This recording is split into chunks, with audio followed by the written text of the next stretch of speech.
Buoyed by exit polls predicting a clear majority for the BJP-led NDA alliance, top BJP leaders are holding talks on the party's post-poll strategy based on organizational feedback. BJP President Rajnath Singh is in Ahmedabad to meet Narendra Modi, and former party President Nitin Gadkari and leader of the opposition in the Rajya Sabha Arun Jaitley are expected to join in the discussion. Modi had called on Rajnath Singh last week after campaigning concluded. My colleague Akshita joins us with more details on this. Well, Akshita, what more can you tell us? Particular may takes prominence, considering, of course, over the last few hours, there's been a lot of speculation of who will get what if the NDA comes to power.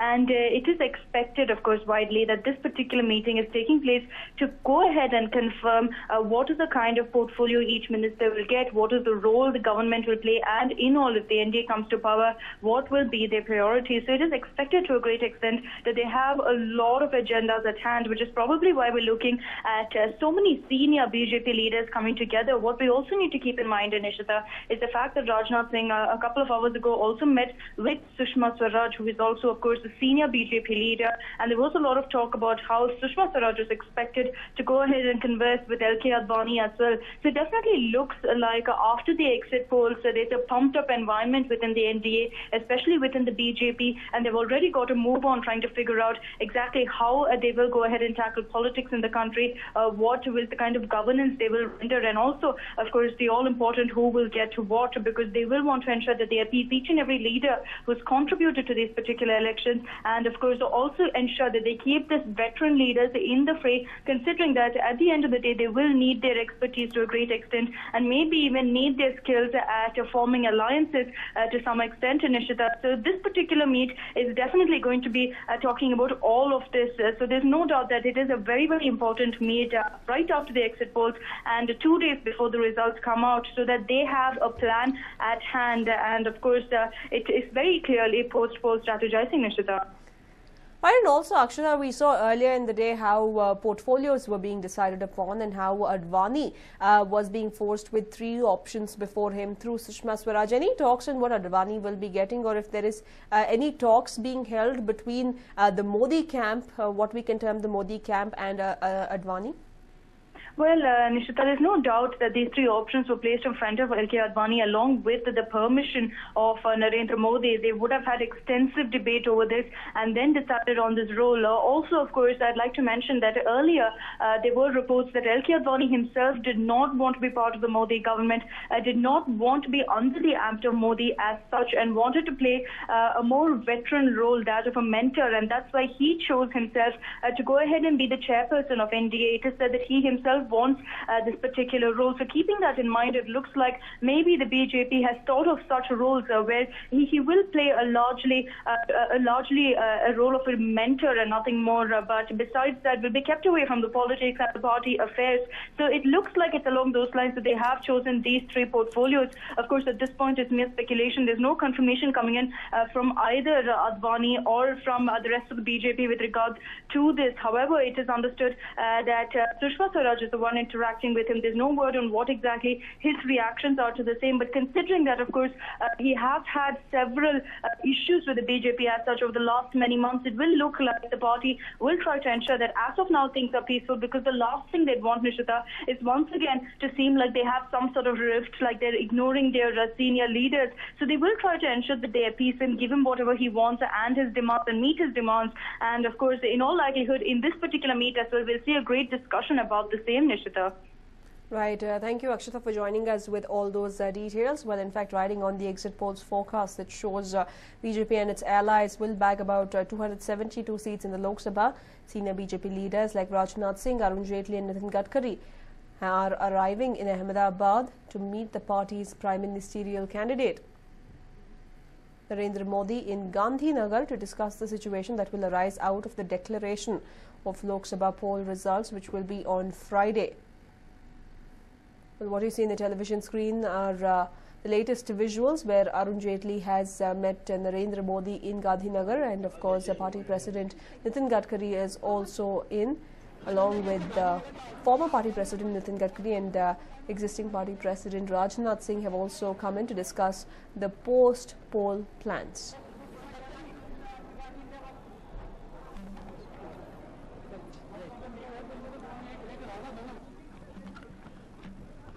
Well, let's not forget that earlier in the day there were discussions of portfolio, with it being said that Arun Jaitley could be given the Foreign Affairs portfolio or Finance Ministry portfolio, whereas Nitin Gadkari could be given the Railways portfolio. On the other hand, LK Advani was given 3 options, and the mediator was supposed to be Sushma Swaraj, who could be the Defence Minister. Now, even as there seems to be discontent regarding what is being given to Advani, a series of meetings have been held. Well, as we said, senior RSS leaders are in Delhi to oversee distribution of portfolios in a Narendra Modi-led government at the centre. Arun Jaitley is likely to get the Finance or External Affairs Ministry. If BJP-led NDA gets a clear majority, the Modi-led government could be sworn in on the 20th of May. LK Advani could be anointed as the chairperson of NDA, and Nitin Gadkari may get Railways. Sushma Swaraj could be given the Defence Ministry in NDA government. After a series of meetings, it is understood that the BJP has asked Sushma Swaraj to talk to veteran leader LK Advani. Reportedly, the BJP has given 3 options to be the chairperson of the NDA. The Speaker of the Lok Sabha or the Parliamentary Party spokesperson. These are the options. Arun Jaitley gets Finance or External Affairs Ministry, whereas LK Advani could be given 3 options, one of the party chairperson, the other being the Speaker of the Lok Sabha or the Parliamentary Party spokesperson. And the talks have been done through Sushma Swaraj, who could be made the Defence Minister.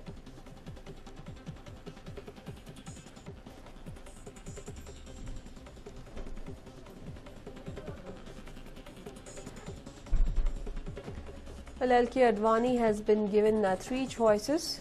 None of them are plum posts, quite obviously, and the talks being held to LK Advani are being done through Sushma Swaraj. The 3 options are: LK Advani could be made the chairperson of NDA, or he can be made the Speaker of the Lok Sabha, or for that matter, he can also be made the Parliamentary Party spokesperson.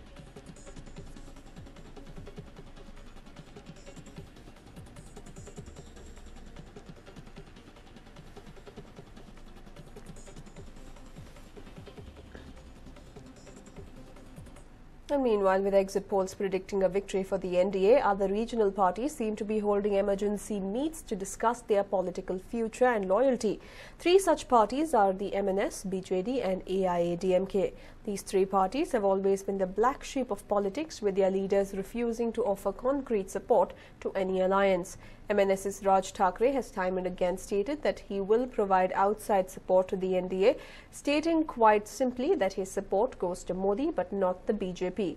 Meanwhile, BJD, led by Naveen Patnaik, is reportedly already discussing their options at hand. However, the Odisha Chief Minister denied all this talk and said that they have not decided about their political future and would wait for the results. Earlier speculation was that the BJD had proposed an alliance if Odisha could be given special status.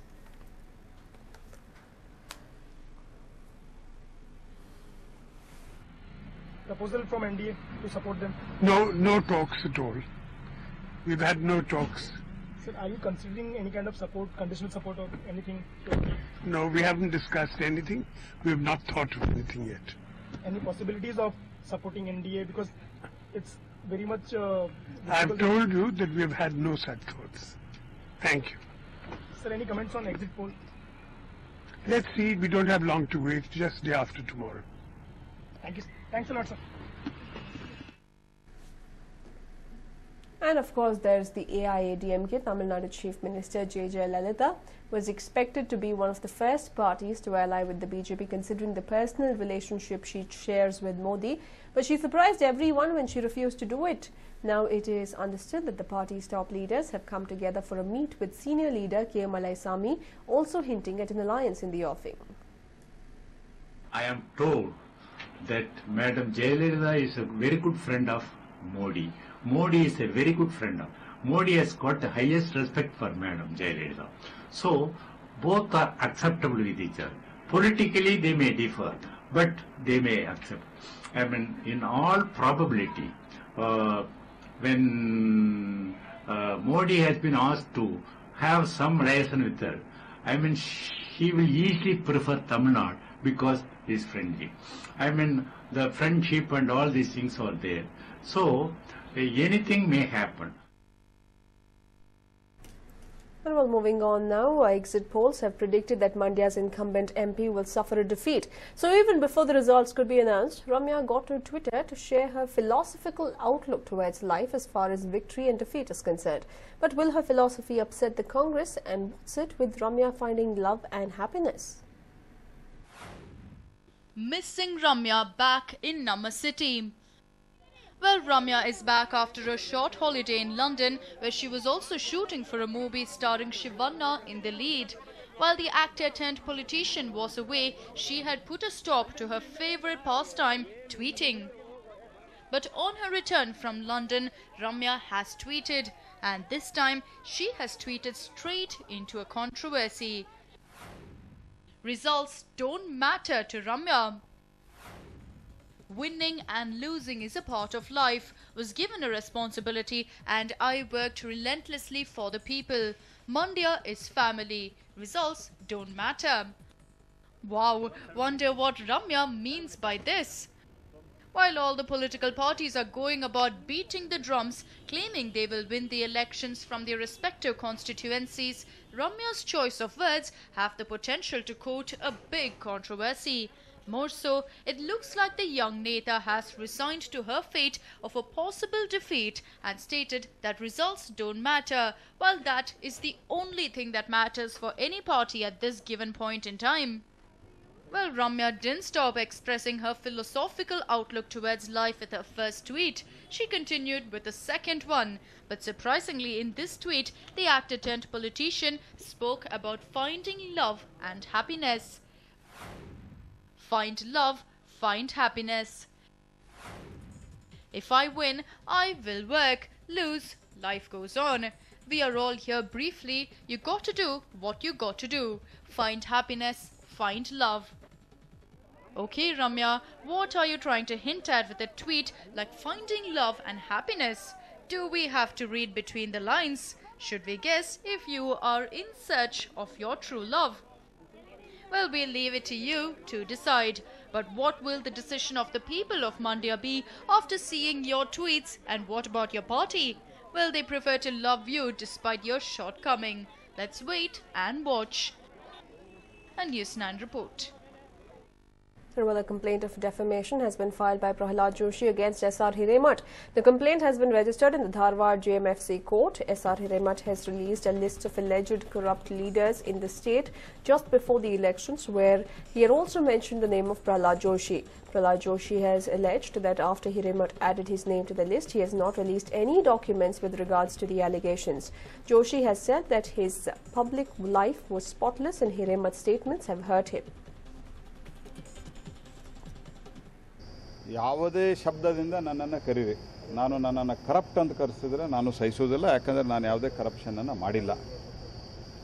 ಆದ್ದರಿಂದ ಇದರ ವಿರುದ್ಧವಾಗಿ ನನ್ನ ಮನಸ್ಸಿಗೆ ಭಾಳ ನೋವಾಗಿದೆ. ಅನಿವಾರ್ಯವಾಗಿ ನಾನು ಶ್ರೀ ಎಸ್.ಆರ್. ಹಿರೇಮಠ ಅವರ ವಿರುದ್ಧ ಇವತ್ತು ಕ್ರಿಮಿನಲ್ ಮಾನಹಾನಿ ಕಟ್ಟಳೆಯನ್ನು ಹಾಕಿದ್ದೇನೆ. ನಾನು ಈಗ ಆಟ್ ಪ್ರೆಸೆಂಟ್ ಯಾರು ಈ ಇಶ್ಯೂವನ್ನು ಎತ್ತಿ ಮುಖ್ಯವಾಗಿ ಭ್ರಷ್ಟರ ಪಟ್ಟಿ ಅಂತ ಬಿಡುಗಡೆ ಮಾಡಿದ್ರು ಅವರು ಇಡೀ ರಾಜ್ಯಾದ್ಯಂತ, ಆನ್ ವಾಟ್ ಬೇಸಿಸ್? ಮಾಧ್ಯಮದಲ್ಲಿ ನಿಮ್ಮ ಹೇಳಿಕೆಗಳು ಸ್ವಲ್ಪ ಹೆಚ್ಚು ಪ್ರಚಾರವನ್ನು ಪಡಿತಾವೆ ಅಂಥೇಳಿ ಬಾಯಿಗೆ ಬಂದಂತೆ ಮಾತನಾಡಬಾರ್ದು.